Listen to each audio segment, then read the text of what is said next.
الحمد لله الذي بنعمته تتم الصالحات والصلاة والسلام على رسول الله وعلى آله وصحبه ومن والاه. Ne vous entre-disputez pas, car vous allez vous diviser, la division va mener à la faiblesse, et la faiblesse va mener à la disparition de cette communauté. Le Coran est venu nous enseigner des valeurs fondamentales.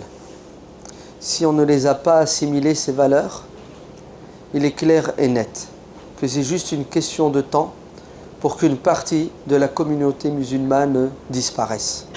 Certes, nous avons une garantie. Le prophète sallallahu alayhi wa sallam dira que jamais la communauté musulmane ne sera décimée.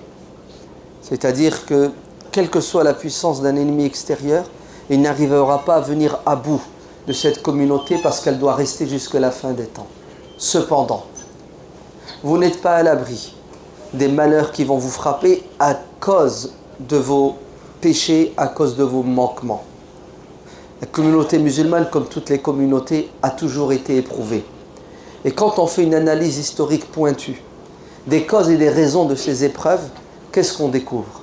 On découvre qu'à chaque fois que la communauté musulmane a été déstabilisée dans une partie du monde musulman, c'est à cause de ce péché impardonnable que les musulmans commettent, qui est la division, la sédition, la fitna au sens où les musulmans ne veulent pas, ne font pas assez l'effort. Pourquoi? Pour s'asseoir autour de la table et de discuter pour trouver un terrain d'entente, pour préserver l'union, car s'il n'y a pas d'unité, il y a automatiquement la division, donc la disparition, ne serait-ce que partielle de la communauté. Notre prophète bien-aimé, sallallahu alayhi wa sallam, dit dans un hadith rapporté par l'imam Muslim, il dit, lisez le Coran, étudiez-le, tant que vos cœurs seront apaisés. Il nous est demandé de lire le Coran, de l'étudier ensemble, en groupe. Mais à une condition, il ne faut pas que l'étude du Coran mène à la dispute qui va mener à la division. Que l'on discute et que l'on ne s'entende pas sur certaines choses, c'est normal, c'est naturel, c'est humain, la divergence. Que la divergence mène à la division, c'est un péché. Le prophète sallallahu alayhi wa sallam dit, ne vous entre-disputez pas. Ne vous détestez pas les uns les autres. Ne vous faites pas la guerre. Ne devenez pas des mécréants après ma mort en vous donnant des coups d'épée les uns aux autres. Ainsi, on doit s'entendre sur l'essentiel, le minimum et ce qui est fondamental. Qu'est-ce qui est fondamental pour nous? Si ce n'est que de pouvoir pratiquer notre religion dans la paix et permettre à nos enfants et aux générations à venir et futures de rester et de pratiquer leur religion aussi dans la paix. Mais comment voulez-vous que les générations à venir héritent d'un islam de paix si nous-mêmes, nous n'avons pas réussi à réaliser cet objectif de notre vivant? Ainsi, écoutez ce que l'histoire nous a enseigné. Et nous devons étudier l'histoire pour tirer des leçons, des faits historiques. Lorsque les croisés ont envahi une partie du monde musulman, la partie la plus sacrée, la terre sainte, Al-Ard al-Muqaddasa, le choc a été terrible. Il a fallu du temps pour que les musulmans se réveillent. Et parmi les premiers qui se réveilleront, Mawdoud, rahimahullah, dans la ville de Mossoul. Et le comble, c'est que Mawdoud sera assassiné dans la prière. Juste après la khutbat al-Jumu'ah qu'il a faite, il est assassiné alors qu'il est dans le mihrab, en guidant la prière, par un musulman qui prie derrière lui. Vous vous rendez compte? Quelqu'un qui priait derrière lui sort son poignard, lui assène des coups mortels et Mawdoud est martyr. Comment entendre ça? Oui, il y a dans la communauté des traîtres. Il y a dans la communauté des hypocrites. Il y a dans la communauté une cinquième colonne. Cet homme qui l'a tué, comme il tuera d'autres personnes, fait partie d'une secte qu'on appelle les assassins. En arabe, el-Hashashin. Une secte qui a vu le jour là-haut sur une montagne, le mont d'Alamout en Iran, formée par un homme qui s'appelle Al-Hassan ibn Sabbah. On les appelle les assassins parce qu'avant de les envoyer en mission pour ôter la vie aux gens qui se battaient pour l'intérêt général, il leur administrait des drogues, el-hashish, la drogue. Pourquoi? Pour qu'ils perdent un peu leur esprit et qu'ils développent une force sans précédent. Ils ont tué Mawdoud. Ils ont tué Balak ibn Mihran. Alors qu'il était au champ de bataille contre les croisés, il se prend une flèche dans le dos. Chose qui est étonnante, l'ennemi est en face. Oui, ça c'est l'ennemi extérieur qui est visible. Le problème c'est qu'il y a un ennemi à l'intérieur qui est souvent invisible, qu'on a du mal à percevoir. Et il se prend une flèche dans le dos, qu'il retire, qu'il regarde, et il crache sur cette flèche en disant: cette flèche, c'est un coup qu'on vient d'asséner à l'islam, non pas à Balak ibn Mihran, car moi je ne suis qu'un musulman parmi les autres qui a pris mon courage à deux mains. Pourquoi? Pour protéger et préserver l'islam et les musulmans. En fait, il a craché sur la traîtrise. Il a craché sur ces musulmans qui dans le dos lui ont donné des coups et qui vont empêcher de libérer la terre colonisée. Salah ad-Din lui-même, à 2 reprises, il a failli être assassiné. Une première fois, il a été blessé, et la deuxième, il a dû négocier avec les assassins. Pourquoi? Pour pouvoir garder la vie sauve. Imad ad-Din Zanki, le père de Nour-Din Mahmoud al-Shahid, lui aussi va être martyr jusqu'à ce qu'arrive le grand Nour-Din Mahmoud al-Shahid, qui a compris que pour purifier et nettoyer la communauté de ces éléments perturbateurs, qu'est-ce qu'il faut? Il faut investir dans l'éducation et l'enseignement. Alors qu'il était avec ses ministres lors d'un conseil de ministres, ils ont parlé du budget et chacun avait son opinion. Et le ministre de la guerre ne sera pas d'accord avec le budget alloué au ministre de l'enseignement et des affaires religieuses, sous prétexte que nous sommes en conflit avec un ennemi extérieur, les croisés, et nous avons besoin de cet argent. Pourquoi? Pour les efforts de guerre. Pourquoi investir dans les mosquées, dans les écoles, dans les zawaya? Pourquoi investir et donner des bourses aux étudiants, aux enseignants? Ne serait-il pas plus judicieux et urgent d'investir dans l'armement?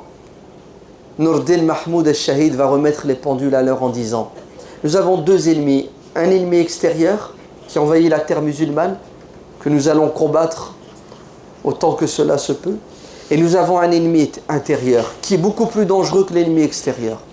C'est l'ignorance, c'est le manque de religiosité chez les musulmans. Et si vous combattez l'ennemi extérieur avec des flèches, des lances et des catapultes, eux, ces gens-là, combattent l'ennemi extérieur la nuit avec des invocations, le jour en protégeant les gens des égarements. Et d'ailleurs, ça va donner des fruits, puisque Nour-Din Mahmoud al-Shahid, qui avait comme projet de libérer le Quds, Jérusalem, n'y arrivera pas. Et celui qui continuera son travail, c'est le grand Saladin, Salah ad-Din al-Ayyubi. Et pourquoi est-ce que Salah ad-Din a réussi? Parce que Nour-Din Mahmoud a investi. Sans Nour-Din Mahmoud al-Shahid, Salah ad-Din n'aurait pas pu réaliser le miracle. Il a investi, et on a eu toute une génération de musulmans et de musulmanes qui ont compris qu'ils devaient tous s'impliquer pour l'intérêt général. Écoutez bien, si l'islam aujourd'hui est dans le collimateur de certaines personnes, si vous tous en tant que musulmans, vous êtes perturbés, vous êtes même déstabilisés psychologiquement, parce que vous entendez ce qui est dit sur l'islam, ben vous devez tous prendre la ferme décision de vous engager pour répondre intelligemment à ces attaques.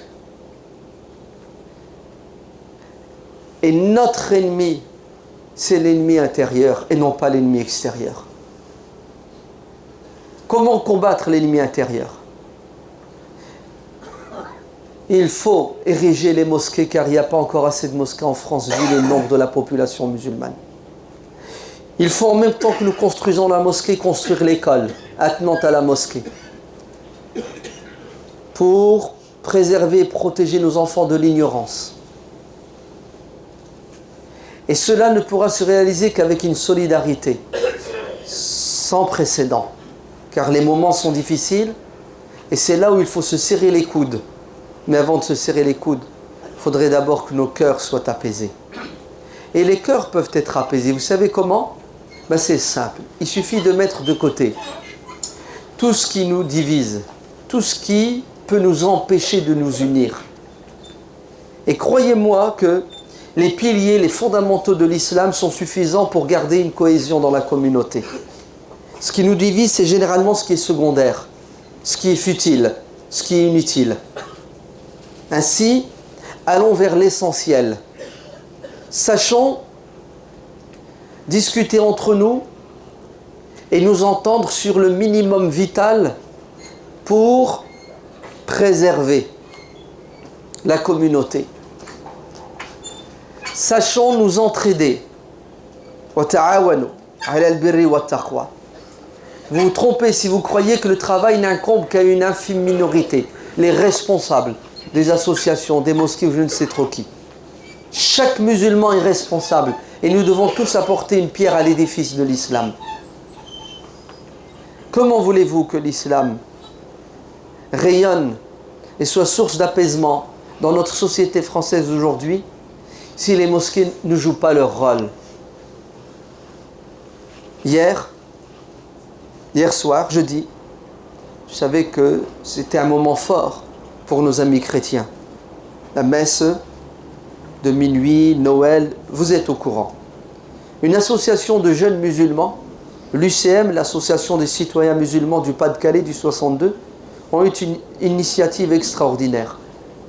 Ils ont décidé de participer à cette messe. De quelle manière ? En restant à l'extérieur de l'église pour protéger l'église d'un ennemi éventuel.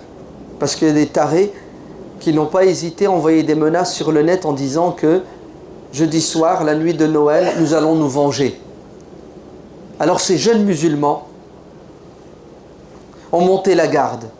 Pendant que leurs frères en humanité chrétiens étaient à l'intérieur en train de prier Dieu, les musulmans étaient à l'extérieur avec la ferme intention de servir de bouclier humain. Et personne ne pourra entrer empêcher ces gens-là de se recueillir sans passer sur notre corps si ça devait arriver.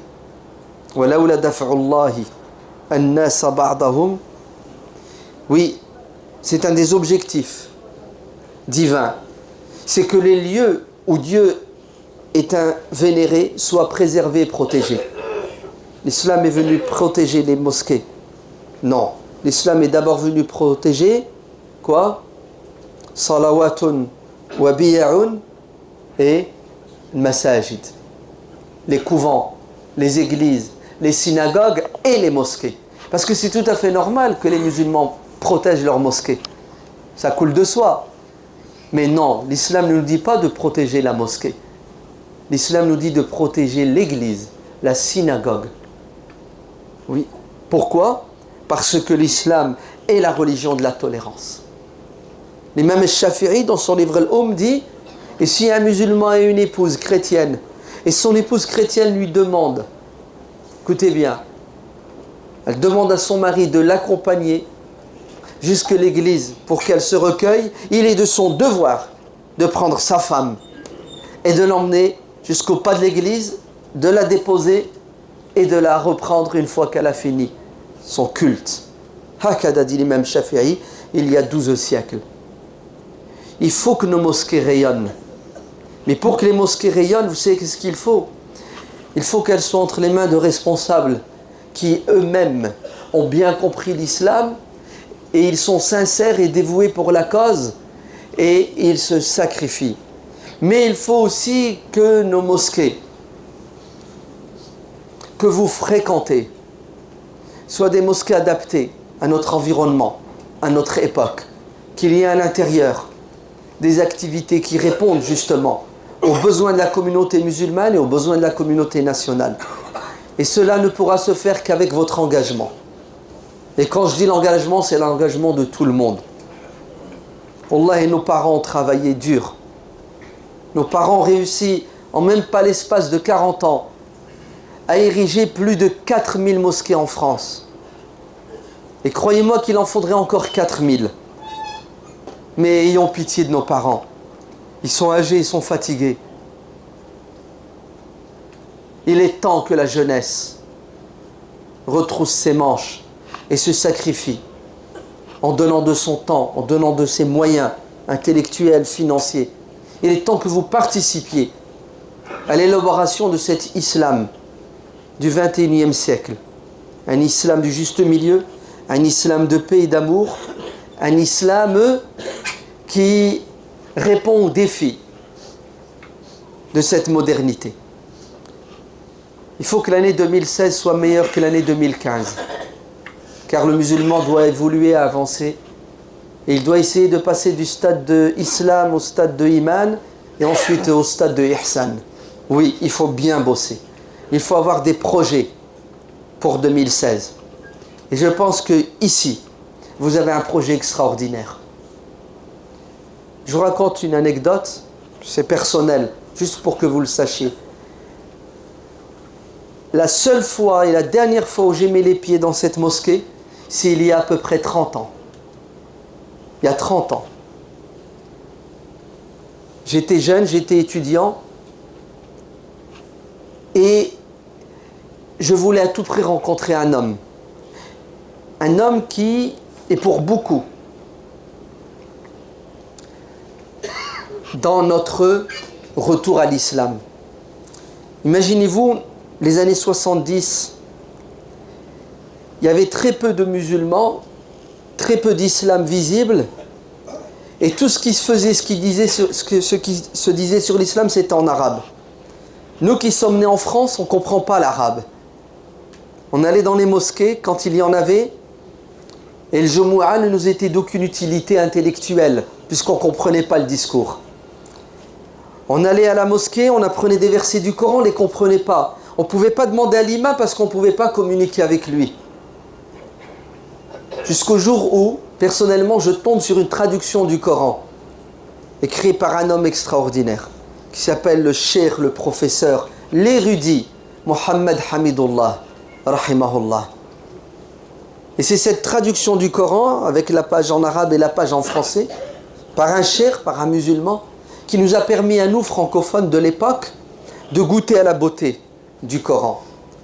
Et ensuite, son livre, le prophète de l'islam, sa vie et son œuvre, Initiation à l'islam. C'était les seuls livres, avec le livre de Salah al-Keshrid, le vrai visage de l'islam, le livre de Mahmoud al-Sawaf, l'enseignement de la prière, et Jalons sur la route de l'islam de Sayyid Qutb, rahimahumullah.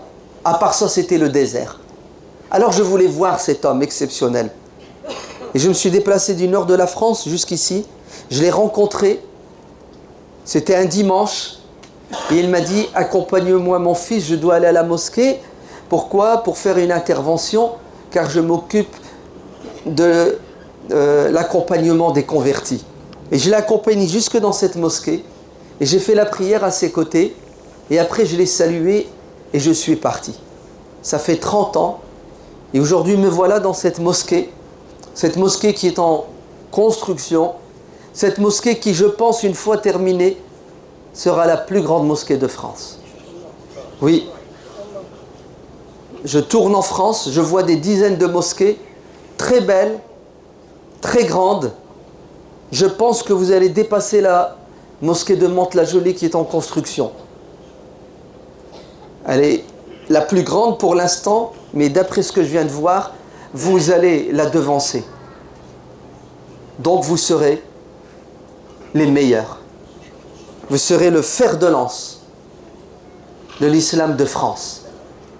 Cette mosquée deviendra, Inch'Allah, un monument. Alors, en cachette, j'ai prié pour qu'il y en ait une plus grande encore. Ok? Mais pour l'instant, je prie pour que vous atteigniez cet objectif. Que vous finissiez cette mosquée vite fait, Inch'Allah, bien fait, parce que vous en avez besoin. On est ici au cœur de la capitale. L'Île-de-France est une région qui regorge de musulmans et vous souffrez pour trouver une mosquée, pour prier dans des conditions adéquates. Alors, au travail. Et vous allez y arriver parce que la foi déplace les montagnes. Vous entendez? Restez soudés, tournez la page, le passé n'est plus. On tire des leçons de ce qui nous est arrivé, mais regardez devant. Il faut que 2016 soit meilleur que 2015. Et 2016 sera pour vous meilleur, parce que, Inch'Allah, cette mosquée accueillera en 2016 2000, 5000, peut-être 10 000 personnes. Que Dieu vous bénisse. Que Dieu vous donne la force d'accomplir votre projet. Qu'Allah affermisse nos cœurs, qu'il nous donne la sincérité, qu'il fasse miséricorde à nos parents, qu'il protège et préserve nos enfants de tout égarement, qu'il fasse de nous des musulmans pieux et intelligents, qu'il fasse que la France de 2016 soit une France apaisée, qu'il fasse que l'islamophobie quitte le cœur de nos concitoyens et que nous soyons des musulmans assagis et non pas des musulmans excités. ربنا آتنا في الدنيا حسنة وفي الآخرة حسنة وقنا عذاب النار سبحان ربك رب العزة عما يصفون وسلام على المرسلين والحمد لله رب العالمين